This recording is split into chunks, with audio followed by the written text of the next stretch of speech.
नमस्कार. सध्या सोशल मीडियावरती एक जुना व्हिडिओ पुन्हा एकदा चर्चेमध्ये आलाय. हा व्हिडिओ बघितल्याच्या नंतर असंख्य नेटकऱ्यांनी या चिंपॅन्झीचे खूपसे कौतुक केले आहे. नेमके काय घडलं या व्हिडिओमध्ये आपण ही देखील शेवटपर्यंत बघा आणि चॅनलवरती नवीन आलेले असाल तर चॅनल नक्की सबस्क्राईब करा. व्हायरल होत असलेला सुंदर व्हिडिओ फ्रेंचचा असून फ्रेंचचे प्रसिद्ध फोटोग्राफर जेसी यांनी हा व्हिडिओ आपल्या इंस्टाग्राम हँडलवरती शेअर केला आहे. जंगलामध्ये जेसी फोटो काढण्यासाठी गेले असता चिंपॅन्झीचे फोटोशूट सुरू असताना त्यामध्ये चिंपॅन्झीने या फोटोग्राफर कडेच काहीशी मदत मागितली आणि त्याच्या हाताने तो तेथीलच काही पाणी पिऊ लागला. जेसीच्या हाताने तो चिंपॅन्झी पाणी पित असताना जेसी देखील त्याला प्रेमाने पाणी पाजवू लागला.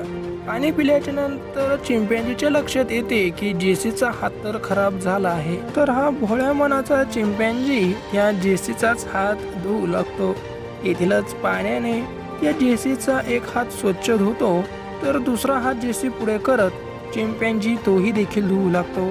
असा साधा आणि भोळ्या मनाचा चिंपॅन्झी पाहून जेसीलाही देखील आश्चर्य वाटते आणि याचाच हा सुंदर व्हिडिओ सध्या सोशल मीडियावरती प्रचंड असा व्हायरल होत आहे. तुमच्या व्हिडिओशी काय प्रतिक्रिया आहे ती देखील कमेंट करून अवश्य कळवा.